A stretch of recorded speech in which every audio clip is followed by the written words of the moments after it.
Efesios capítulo 4, versos del 1 al 16.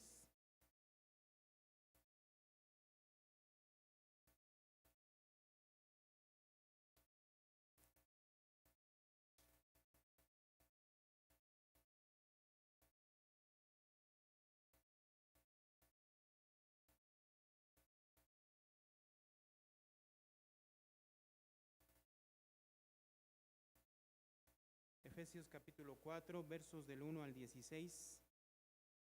Le voy a dar lectura. Sígalo con su vista, dice así la palabra del Señor. Dice: Yo pues preso en el Señor os ruego que andéis como es digno de la vocación con que fuisteis llamados, con toda humildad y mansedumbre, soportándolos con paciencia los unos a los otros en amor, solícitos en guardar la unidad del Espíritu en el vínculo de la paz.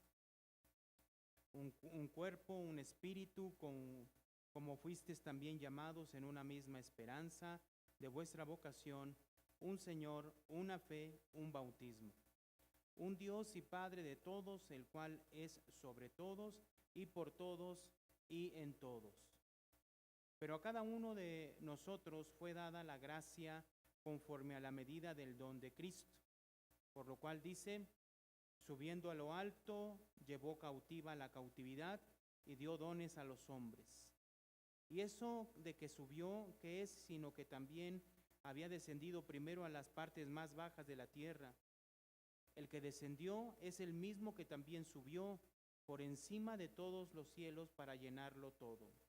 Y él mismo constituyó a unos apóstoles, a otros profetas, a otros evangelistas y a otros pastores y maestros, a fin de perfeccionar a los santos para la obra del ministerio, para la edificación del cuerpo de Cristo, hasta que todos lleguen a la unidad de la fe y del conocimiento del Hijo de Dios, a un varón perfecto, a la medida de la estatura de la plenitud de Cristo, para que ya no seamos niños fluctuantes, llevados por dondequier de todo viento de doctrina, por estratagema de hombres que para engañar emplean con astucia las artimañas del error, sino que siguiendo la verdad en amor, crezcamos en todo en aquel que es la cabeza, esto es Cristo, de quien todo el cuerpo, bien concertado y unido entre sí, por todas las coyunturas que se ayudan mutuamente, según la actividad propia de cada miembro, recibe su crecimiento para ir edificándose, ¿en qué?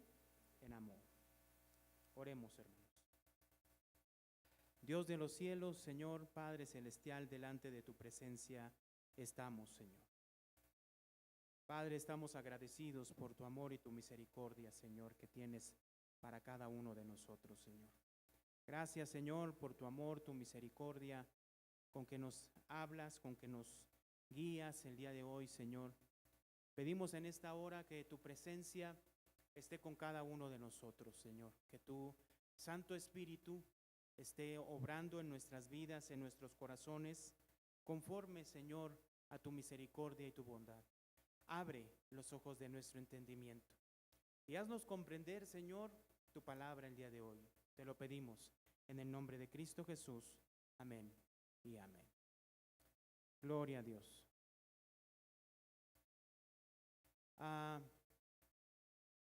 En la carta a los Efesios, hermanos, que nosotros estamos meditando, el apóstol Pablo obviamente nos está exhortando a vivir de una manera digna. Dice del llamado que hemos recibido en Cristo Jesús. Manera digna, dice. En el capítulo 4 que vamos a estar abordando, del 1 al 16, Pablo destaca la importancia de la unidad, de la madurez y la conducta cristiana diaria. O sea, en otras palabras, significa que lo que hemos leído y meditado en los capítulos 1, 2 y 3 de Efesios, la manera práctica de vivirlo sería a partir del 4, 5 y 6. De esa manera se puede dividir el libro de Efesios.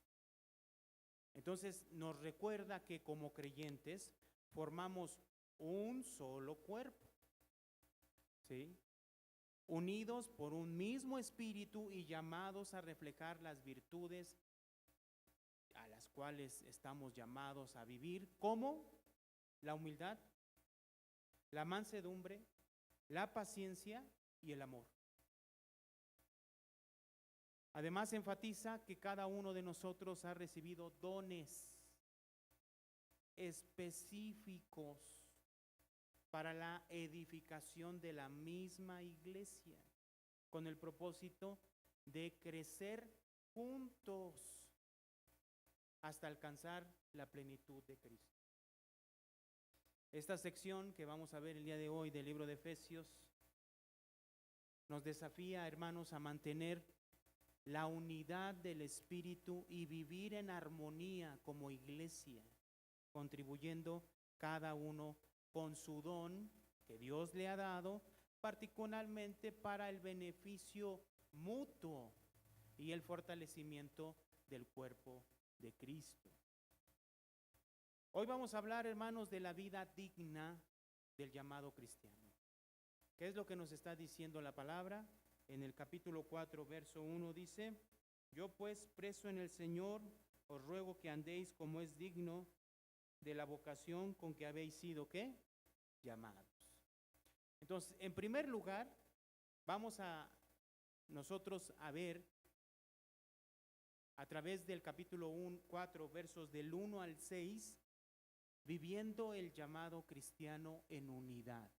Así lo vamos a ver de esa manera. En el versículo 1 dice, del capítulo 4, yo pues, preso en el Señor, os ruego que andéis como es digno de la vocación con que fuisteis llamados. Hice más o menos una transliteración de este verso para que se entendiera un poquito más, basándome en las palabras originales y cómo se usaban en su entorno, y diría de esta manera más o menos: por lo tanto, yo, el prisionero en el Señor, les exhorto a que se conduzcan de una manera que sea adecuada y merecedora del llamado divino con el cual han sido invitados. Una vez más, lo voy a leer una vez más. Este capítulo 4, verso 1, de una manera más entendible sería así: por lo tanto, yo, el prisionero en el Señor, recordemos que Pablo está, cuando escribe la carta a los Efesios, está en la cárcel. Y les exhorta entonces a que se conduzcan de una manera que sea adecuada y merecedora del llamado a que han sido llamados, o sea, a la salvación a que han sido llamados, con el cual han sido invitados. Pablo exhorta a los hermanos de Éfeso a vivir de una manera coherente. ¿Sí se entiende la palabra coherente? Que corresponda ¿a qué? Con el llamado a la salvación que han recibido de Dios. Este llamado abarca ¿qué? La unidad, la santidad y la conducta cristiana diaria. Hermanos, su vida corresponde y es coherente con la salvación que usted ha recibido.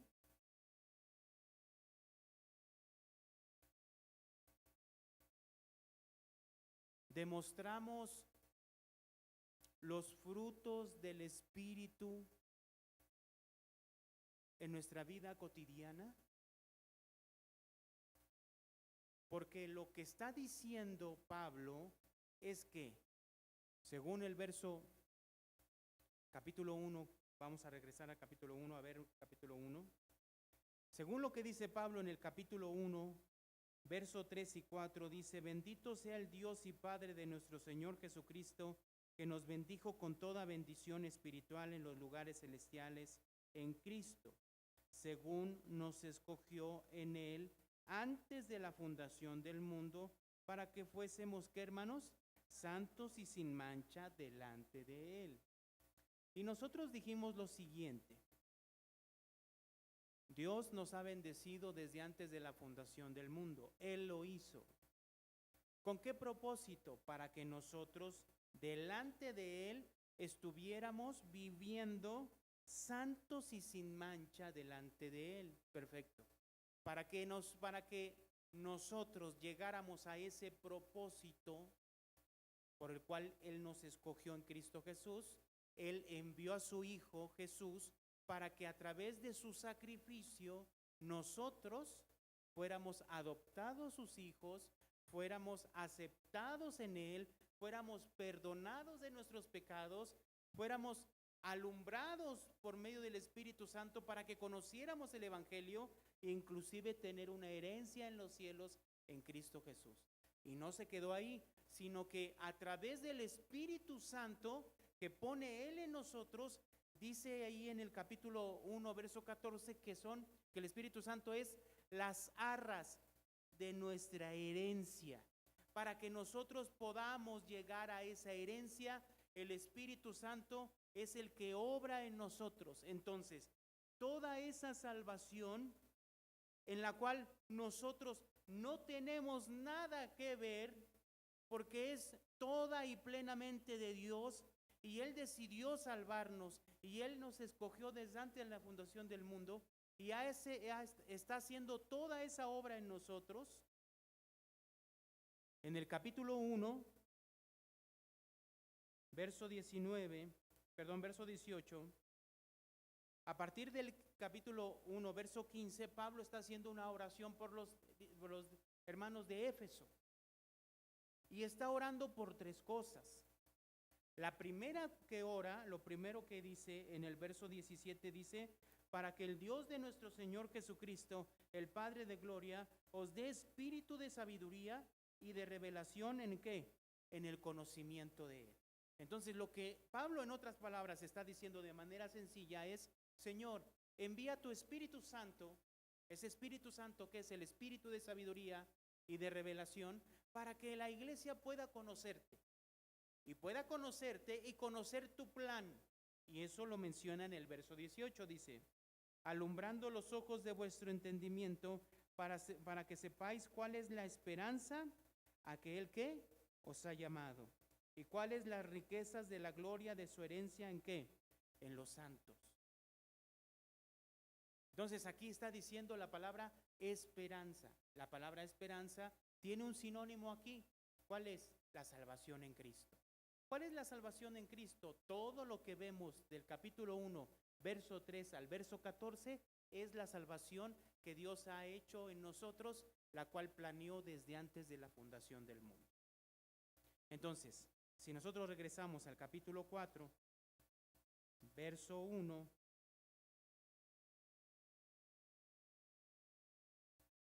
dice: yo pues preso en el Señor, os ruego que andéis como es digno de la vocación con qué, con que fuisteis llamados. Entonces Dios nos llamó a esta salvación. Perfecto. ¿Quién hizo toda la obra? Dios. Y aparte, ¿qué está haciendo en nosotros? Según lo que vimos en el capítulo 2, es que Él nos dio vida cuando estábamos muertos en nuestros delitos y pecados, ¿cierto? En otras palabras, nos transformó. En otras palabras, transformó nuestra mente, transformó nuestro corazón, transformó nuestro ser interior, nuestro espíritu. Entonces Dios no solo planea salvarnos, sino que lo lleva a cabo y interviene en la vida de cada uno de nosotros. Entonces, por lo tanto, la vida de esa persona tiene que ser otra, tiene que vivir diferente.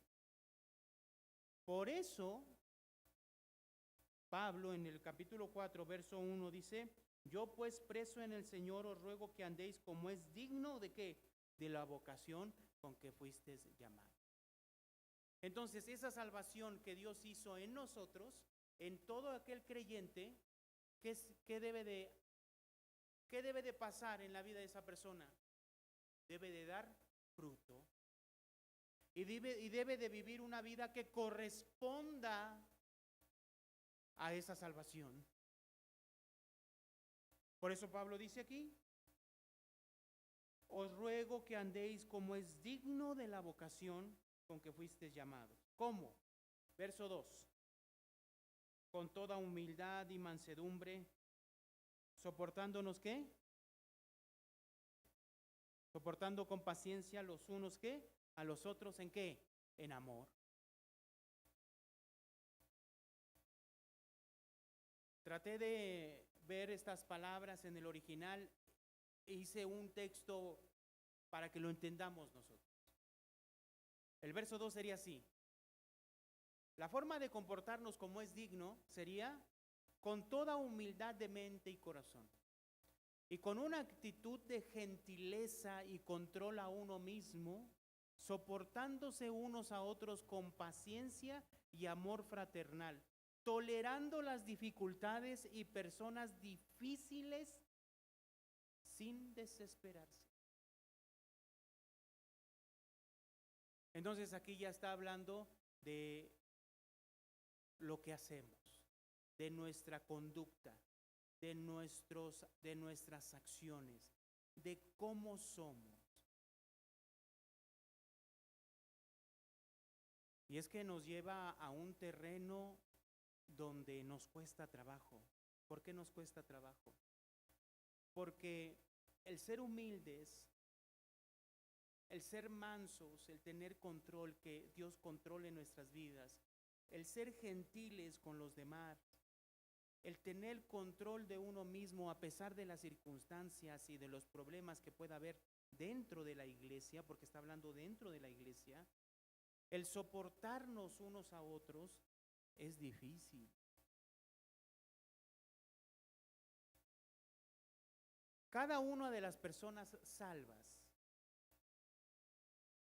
deben ver la obra que se ha realizado en la vida en la otra persona. O sea,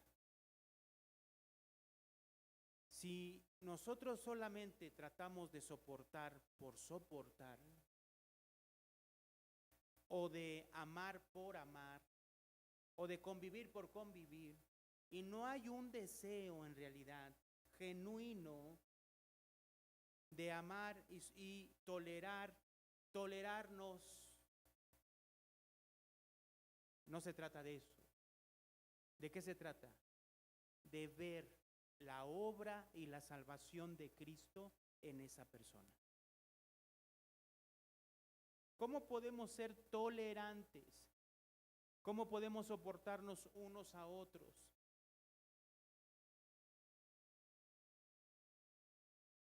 No se trata solo de aguantarnos, no consiste en simplemente soportarnos, sino en entender y ver la obra de Dios que Dios está haciendo en la vida de la persona. No es por nosotros, tampoco es por la obra de la persona, sino de Dios que está obrando en su vida. En otras palabras, esa persona o las personas que son difíciles de soportar, de tolerar, que pertenecen al cuerpo de Cristo, llámese como se llame, nosotros debemos de ver a Cristo en su vida, a pesar de las situaciones y circunstancias que nosotros podamos ver. Estamos llamados a amarnos, a tolerarnos, a soportarnos y amarnos, en humildad y en mansedumbre. O sea, en otras palabras, no es una persona más que otra, sino igual delante de Dios. En el verso 3 dice así: solícitos en guardar la unidad del Espíritu en el vínculo ¿de qué? De la paz.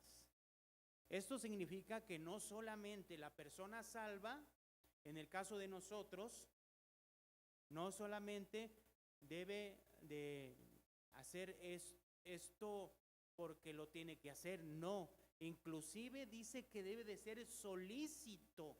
¿Qué significa esta palabra solícito? Pues significa que se debe de apresurar, o sea, debe de sentir que es algo urgente, esforzarse y ser diligente para hacer esto que está pidiendo Dios. ¿Qué está pidiendo? En guardar la unidad del Espíritu en el vínculo de la paz. Entonces, ¿a qué estamos llamados? Estamos llamados a la unidad, a mantener la unidad. ¿Dónde? En el cuerpo de Cristo, dentro del cuerpo de Cristo. En otras palabras, hermano, yo sé que está bien padre, vamos a decirlo así con palabras más coloquiales, está a todo dar, pero a todo dar, venir, sentarse y escuchar. Pero cuando vemos el capítulo 4 del libro de Efesios, lo que nos está diciendo es que tenemos una responsabilidad más allá de simplemente estar. ¿Cuál es esa responsabilidad? Bueno, tenemos que primeramente comportarnos como es digno de la salvación que hemos sido llamados. Y en primer lugar, lo tenemos que reflejar ¿dónde? En la misma iglesia. ¿Con quiénes? Con los mismos hermanos. Tolerándonos, soportándonos, siendo humildes dentro de la iglesia, entre unos y otros. 2. Debe de haber un sentido de solícitos en guardar la unidad del Espíritu, en tener unidad, hermandad, en estar unidos. Y esto, desafortunadamente para muchos de nosotros, no es solamente el encargo de ciertas personas que tienen por lo regular algún rango o alguna responsabilidad más alta que otras. En otras palabras, no está hablando de que la responsabilidad de guardar la unidad en la iglesia sea exclusivamente de una persona. Le está hablando a los creyentes. Pero por lo regular hemos caído en el error de pensar que que el encargado de que los hermanos se lleven bien, de que todos estén bien, de que todos se busquen y de que se procuren unos a otros, etcétera, ¿quién debe de ser? El pastor.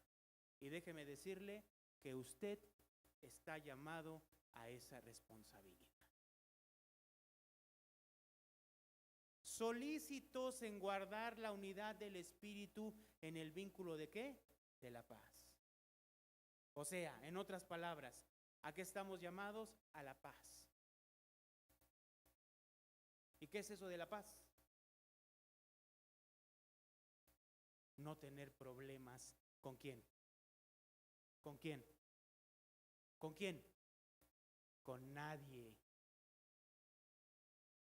Otra vez lo voy a decir. No tener problemas ¿con quién, hermano? Con nadie. A eso estamos llamados. Verso 4. Un cuerpo, un espíritu, como fuisteis también llamados a una misma esperanza de vuestra ¿qué? Vocación. Entonces, ¿qué tenemos que entender, hermanos? ¿Qué tenemos que entender? Que somos un cuerpo. Y ya lo hemos leído, ¿eh? En Efesios capítulo 1, verso 22 y 23, dice así. Y sometió todas las cosas bajo sus pies y le dio por cabeza sobre todas las cosas a la iglesia, la cual es ¿qué? ¿La iglesia qué es, hermano? ¿Su qué? Verso 23 dice, la cual es ¿su qué, hermano? Cuerpo. ¿La iglesia qué es de Cristo? Su cuerpo. ¿Quién es la iglesia, hermano? Cuando hablamos de la iglesia no hablamos de estas 4 paredes, sino es clarísimo que está hablando de individuos y personas que han creído en Cristo Jesús, y todas esas personas forman la iglesia de Cristo, el cuerpo de Cristo. Nosotros somos parte de la iglesia y formamos la iglesia y formamos el cuerpo de Cristo. Efesios 2:15. Dice, aboliendo en su carne las enemistades, las enemistades, la ley de los mandamientos expresados en ordenanzas, para crear en sí mismo de los dos un solo y nuevo hombre, haciendo la paz. Verso 16. Y mediante la cruz reconciliar con Dios a ambos en un solo, ¿qué? Cuerpo. ¿Sí?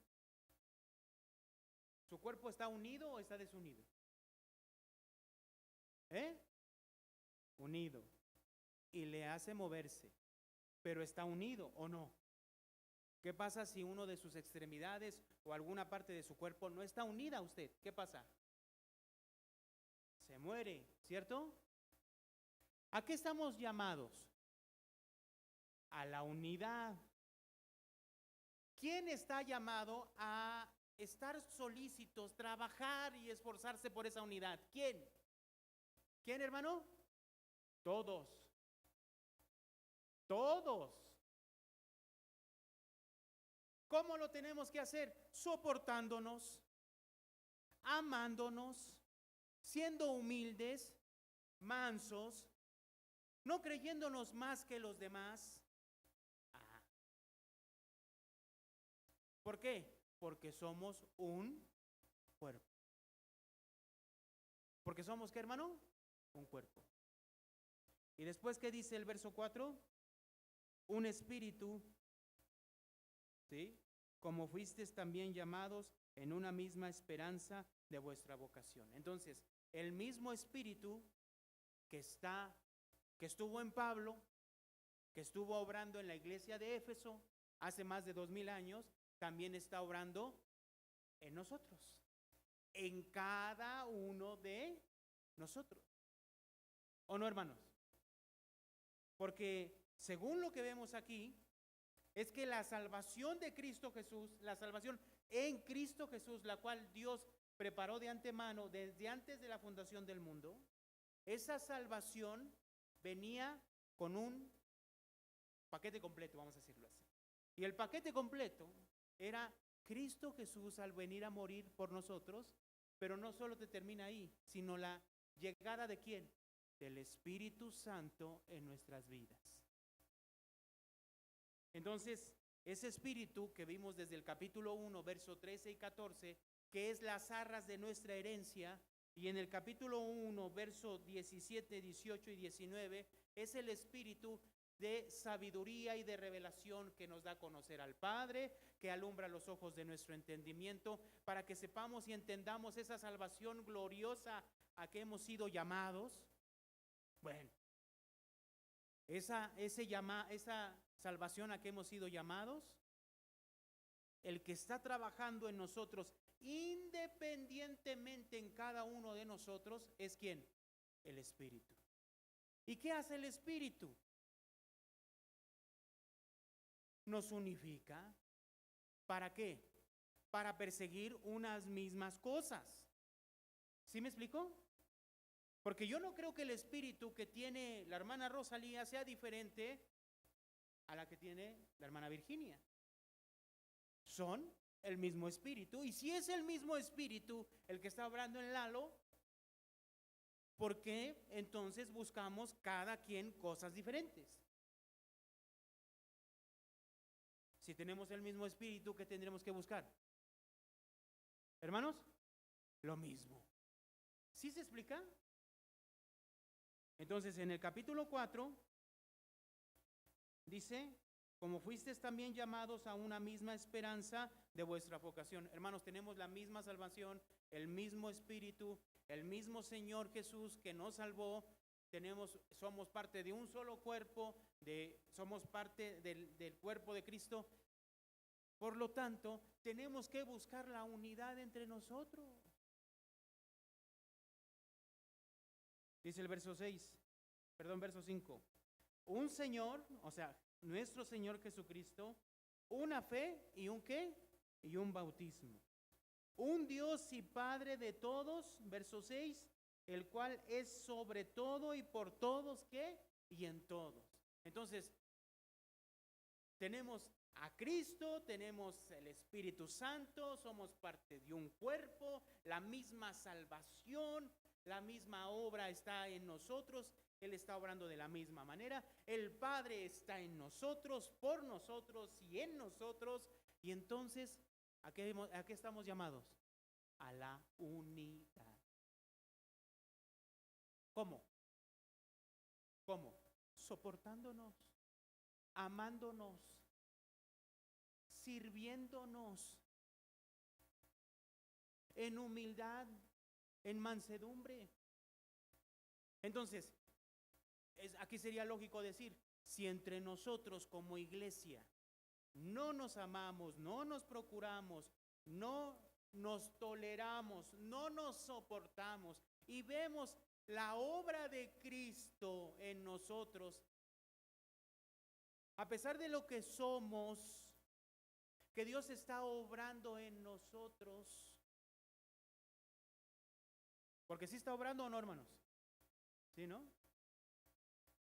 Yo veía la otra vez no otra vez, sino como no sé si ustedes han llegado a ver esa parte donde hay como un dicho que dice, estamos en construcción, ¿no? O sea, sí es cierto, ¿no? ¿Qué está haciendo Dios en nosotros? Está trabajando, ¿no? ¿Sí o no? ¿Cuándo hay problemas entre la iglesia, entre personas y personas? ¿Por qué hay problemas?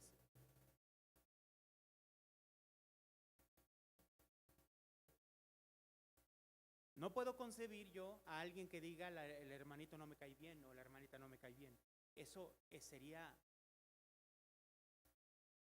bueno, decir que sería increíble sería poco. Porque ¿a qué hemos sido llamados, hermanos? Amarnos. Ahora, verso 7. Entramos al verso 7. Cristo descendió y ascendió para llenarlo todo y dar dones a los creyentes. Va. Verso 7. Pero a cada uno de nosotros fue dada la gracia conforme a la medida del don de Cristo. ¿A quién le dio la gracia, hermanos? ¿A quién, hermano? A cada uno. ¿Sí? Es lo que dice aquí. Pero a cada uno de nosotros fue dada la gracia conforme a la medida del don de ¿quién? De Cristo. Ese Dios que estuvo trabajando y está trabajando en el tiempo presente para llevar a cabo su plan. ¿De qué manera trabaja ese Dios en nosotros? ¿Cómo? ¿Cómo trabaja ese Dios en nosotros? Verso 8. Por lo cual dice, subiendo a lo alto, llevó cautiva la cautividad y dio dones ¿a quiénes? A los hombres. ¿Esto qué significa? Verso 9. Y eso de que subió, ¿qué es? Sino que también había descendido primero a las partes más bajas de la tierra. El que descendió, verso 10, es el mismo que también subió por encima de todos los cielos. ¿Para qué? Llenar lo que todo. Entonces, ¿qué significa esto? Hay una de debate por estos versos increíble. Pero la realidad, hermanos, es de que si nosotros vemos la obra de Cristo, en realidad nosotros meditamos el libro de Juan. Y en el libro de Juan, el Evangelio de Juan, nos dijo que de dónde venía Jesús. ¿De dónde viene Jesús, hermano? ¿No saben? ¿De dónde viene Jesús? ¿De dónde? Del Padre, de arriba, del cielo, ¿o no? En el principio era el Verbo, y el Verbo estaba con Dios, el Verbo era Dios, ¿o no? Y todo el libro nos está diciendo que viene de arriba, viene del Padre y es enviado del Padre. Y vino y se encarnó, ¿no es así? Murió, ¿y qué sucedió? Resucitó y ascendió a los cielos, ¿o no? Bueno, de manera bien sencilla. ¿Qué dice? ¿Qué está diciendo este verso? Subiendo a lo alto, dice el verso 8, llevó cautiva la cautividad y dio dones a los hombres. ¿De qué está hablando? Está hablando de Cristo, de la venida de Cristo, porque Él vino de arriba, descendió, y es Él mismo que también subió por encima de todo. O sea, Él descendió y subió. ¿Estamos de acuerdo? Por ejemplo, Filipenses 2, del 5 al 11.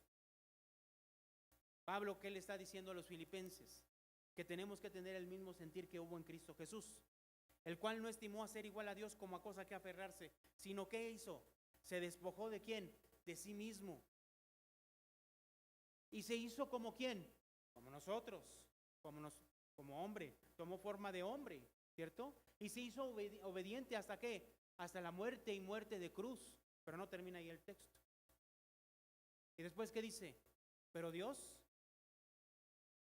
lo exaltó hasta qué, hasta lo sumo.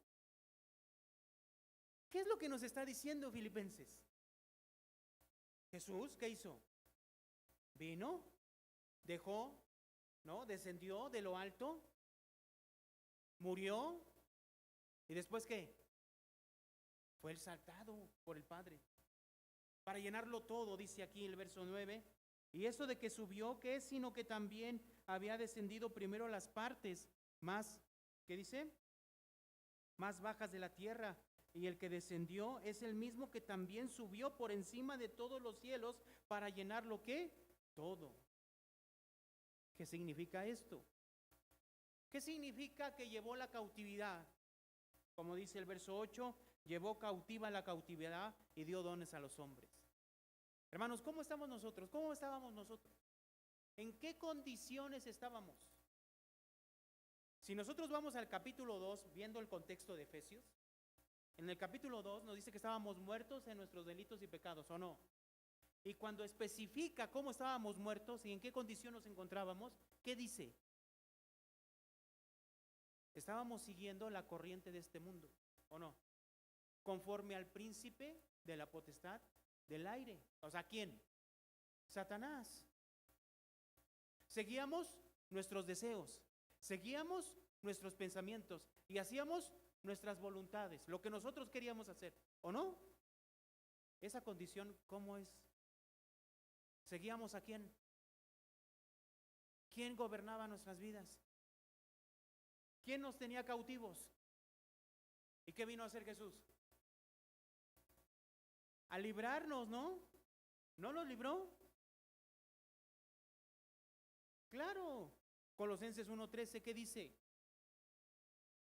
Que hemos sido librados de la potestad de las tinieblas y trasladados al reino de ¿qué? De su amado Hijo. Hemos sido librados. ¿De qué? Del poder de la cautividad. A eso se refiere el texto. Entonces, ¿qué es lo que está mencionando aquí? Dice el verso 7, pero a cada uno de nosotros fue dada la gracia conforme a la medida del don de Cristo. ¿Qué hizo Cristo? Nos libró de la cautividad. Nos libró del poder de ¿quién? De las tinieblas, de Satanás. ¿Cómo? ¿Cómo fue esto? ¿Por medio de qué? De su muerte, de su resurrección y de su ascensión a los cielos. ¿Cierto, hermanos? Pero dice otra cosa el verso 8. Dice, subió a lo alto, llevó cautiva la cautividad y dio ¿qué? Y dio dones a los hombres. ¿Qué significa esto? Entramos a la tercera parte. Esa tercera parte que empieza en el verso 11.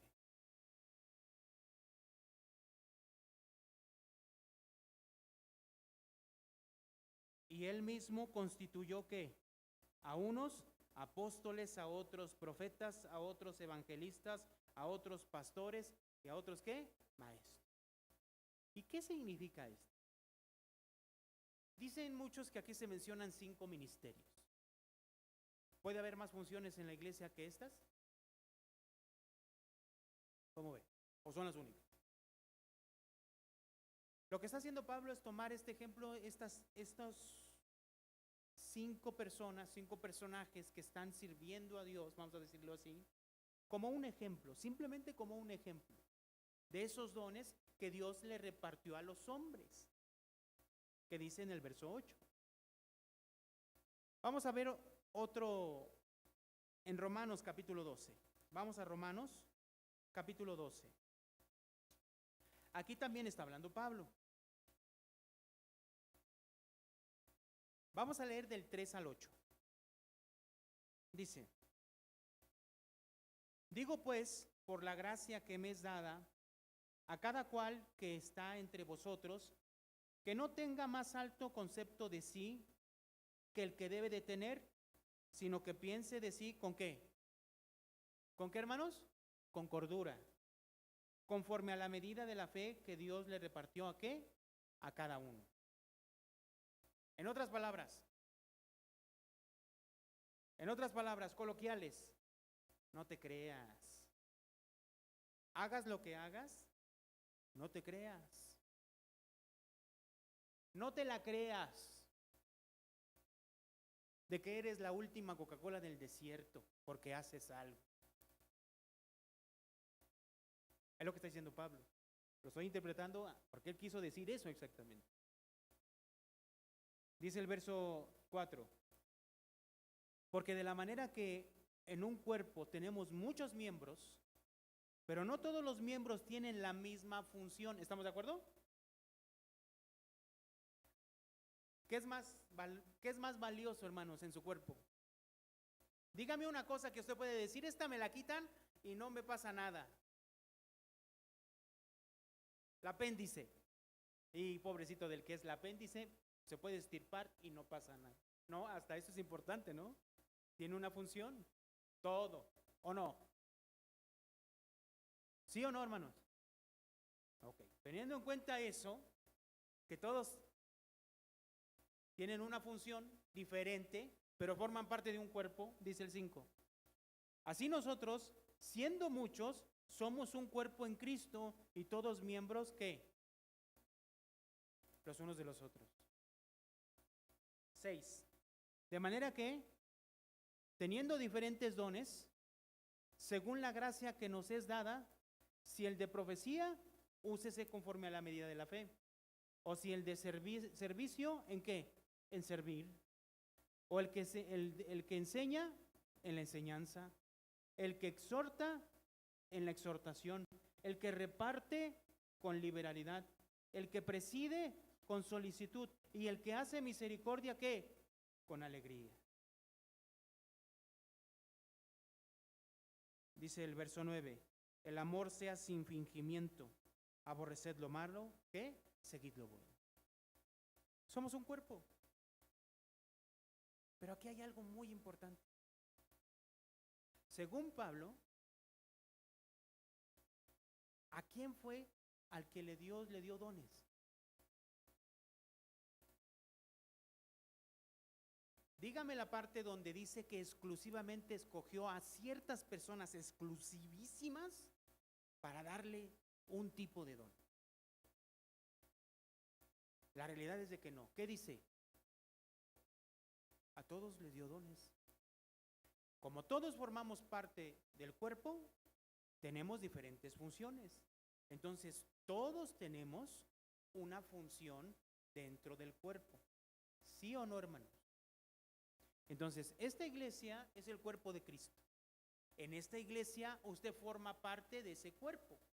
Entonces, Dios dice que Dios le repartió a usted una función exclusiva en el cuerpo de Cristo.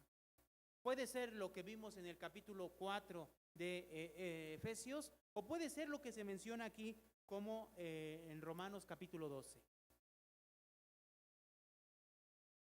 Puede haber otras funciones, pero todos tenemos una función especial, distintiva en el cuerpo de Cristo, ¿cierto?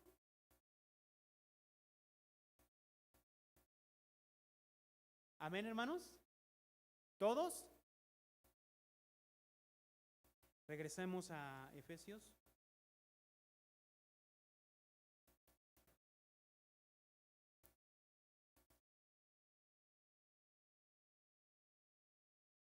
Dice el verso 11, y él mismo constituyó a unos apóstoles, a otros profetas, a otros evangelistas, a otros pastores y maestros. ¿Con qué finalidad? De perfeccionar a los santos para la obra del ministerio, para la edificación ¿de qué? Del cuerpo de Cristo. Entonces, mire, en nuestro cuerpo, para que nuestro cuerpo crezca, para que nuestro cuerpo esté bien, ¿qué cuerpo debe de funcionar correctamente? ¿Qué parte del cuerpo?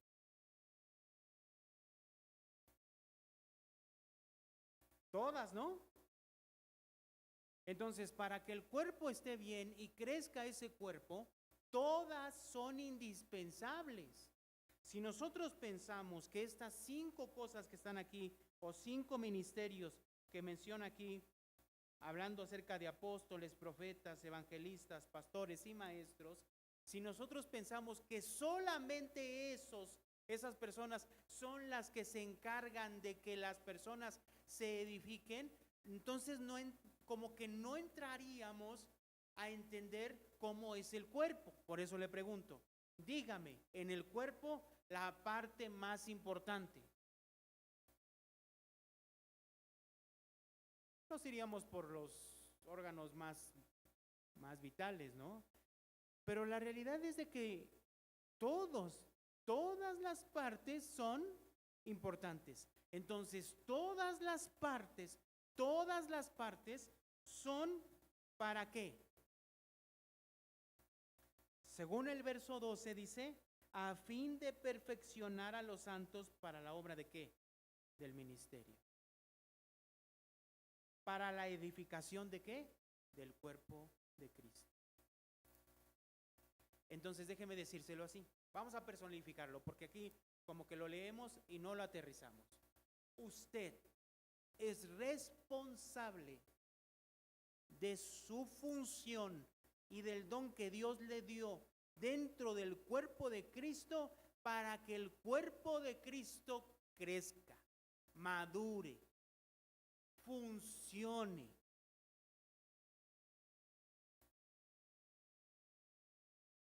Usted es responsable de hacer su función. No nada más el pastor. No. Si Dios le dio a usted una función, el pastorado también es una función, ¿o no? Entonces, ¿cómo solamente una parte del cuerpo va a ser capaz de que todo crezca y todo funcione? ¿Cómo? Dígame cómo.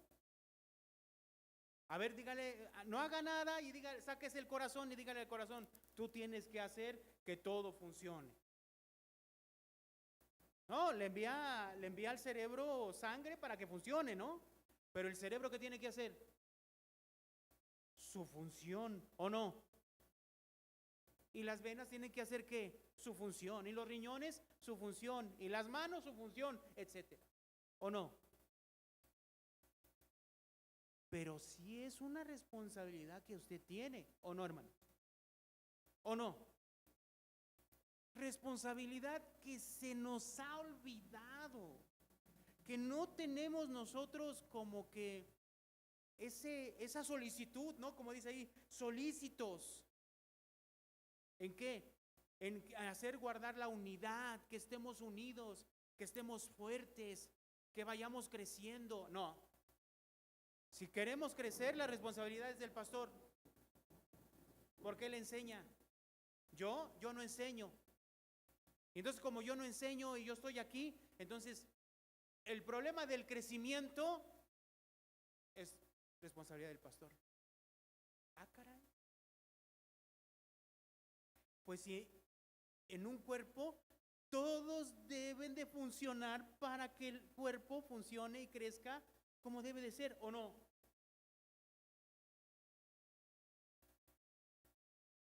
Pero es bien cómodo, voy a decirlo así, es bien cómodo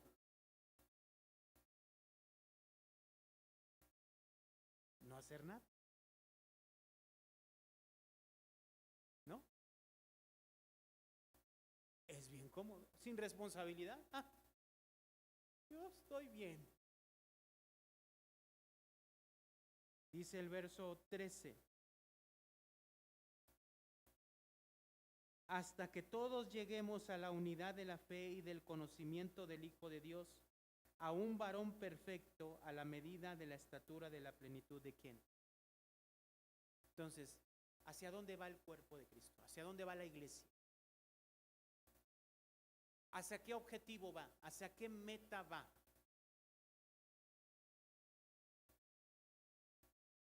Parecerse a Cristo, vivir la vida de Cristo. ¿Quién? ¿Quién? Cada uno en particular. ¿Sí me explicó? ¿Y quién es el responsable? ¿Quiénes son los responsables de que cada persona de la iglesia, del cuerpo de Cristo, vaya y se parezca y se asemeje a la imagen de Cristo cada día más? ¿Quién debe de buscar eso?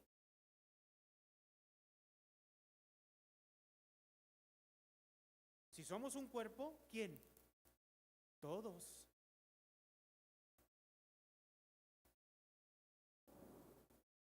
(14) Para que ya no seamos niños fluctuantes, llevados por donde quiera de todo viento de doctrina, por estratagema de los hombres, y para engañar, que para engañar emplean con astucia que las artimañas del error.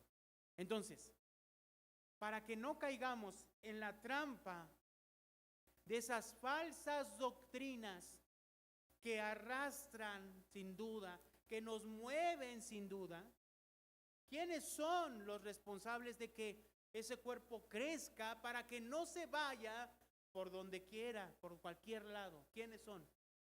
Todos nosotros. ¿Haciendo qué? Nuestra función. ¿Dónde? En el cuerpo de Cristo. Todos tenemos una función, un don que Dios nos puso para que sirviéramos y nos sirviéramos unos a otros.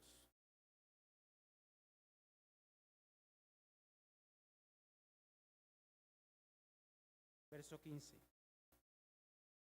Sino que siguiendo la verdad en amor, leemos juntos, dice, crezcamos en todo en aquel que es la cabeza, esto es ¿qué?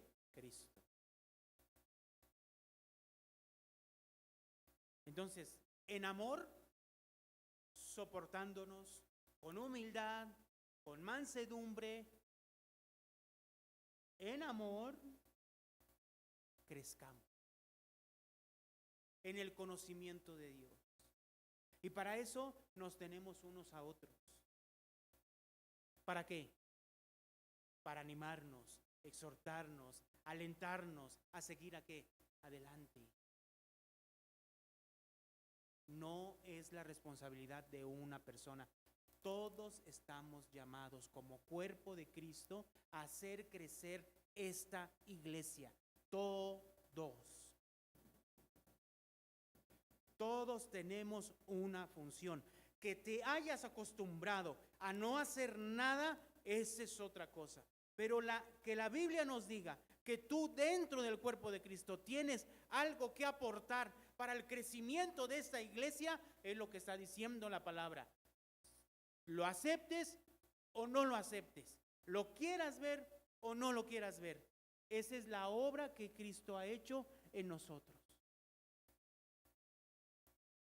Y termina diciendo en el 16, de quien todo el cuerpo en Cristo, bien concertado y unido entre sí por todas las coyunturas, que ¿qué dice?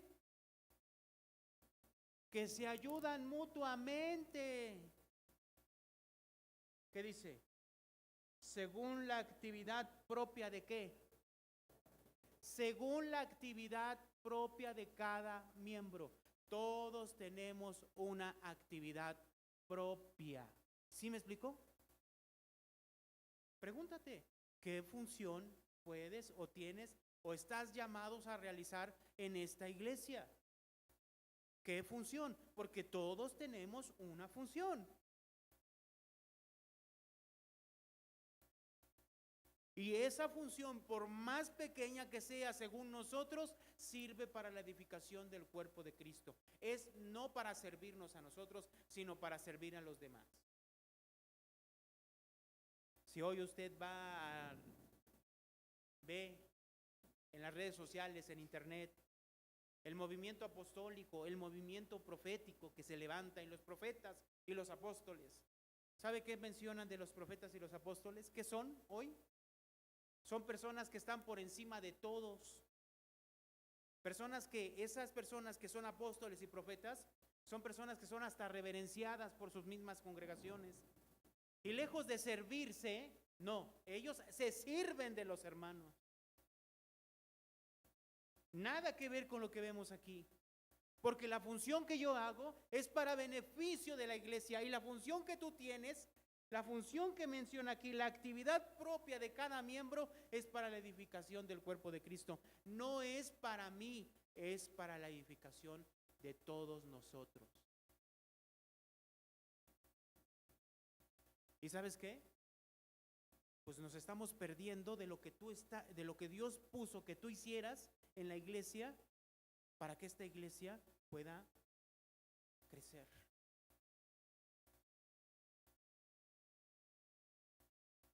En el momento en que tú no haces nada o no quieres hacer nada o te sientes cómodo como estás, pues nos estás impidiendo a la iglesia que de lo que Dios puso que tú hicieras. Y entonces dice aquí otra vez el 16, de que en todo el cuerpo, bien concertado y unido entre sí por las coyunturas que se ayudan mutuamente según la actividad propia de cada miembro, recibe su crecimiento para ir edificándose, ¿qué? En amor. Entonces, el vínculo perfecto, ¿qué es? El amor. Amarnos, tolerarnos, soportarnos, en humildad y en mansedumbre, buscando la unidad siempre, buscando el crecimiento siempre de la iglesia. ¿A qué estamos llamados? A esto. ¿Quién? ¿Quién, hermanos? No me diga todos. ¿Quién? Yo.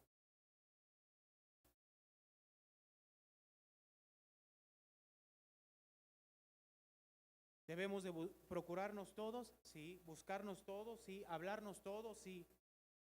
No puedo concebir, o no se puede concebir a través de lo que estamos leyendo, que usted no conozca a algún hermano de la iglesia. Vamos, sería increíble. Pero vuelvo a repetir, estamos cómodos. Porque si viene alguien nuevo, ¿quién tiene que abordarlo? El pastor. ¿Quién tiene que abordarlo? ¿El pastor? ¿O la esposa del pastor? ¿O los hijos de los pastores? ¿O los líderes? La realidad es que ¿qué? Que no es así. ¿Ya ven cómo Dios se enojó? Fuerte. Atiendan, despiértense. Porque así es. Siempre todo lo dejamos a los demás. Y así es, hermano. Desafortunadamente, así es. Pero ¿qué cuando llega una persona nueva? ¿Qué cuando llega alguien con necesidad? Siempre se lo dejamos a alguien más. Es un error que debemos de cambiar. ¿A qué estás llamado, hermano? ¿Cuál es tu función? ¿Cuál es tu actividad? ¿De qué manera nos apoyamos, nos ayudamos mutuamente? ¿De qué manera? Tenemos que ver. Porque somos parte del cuerpo de Cristo. Amén. Oremos.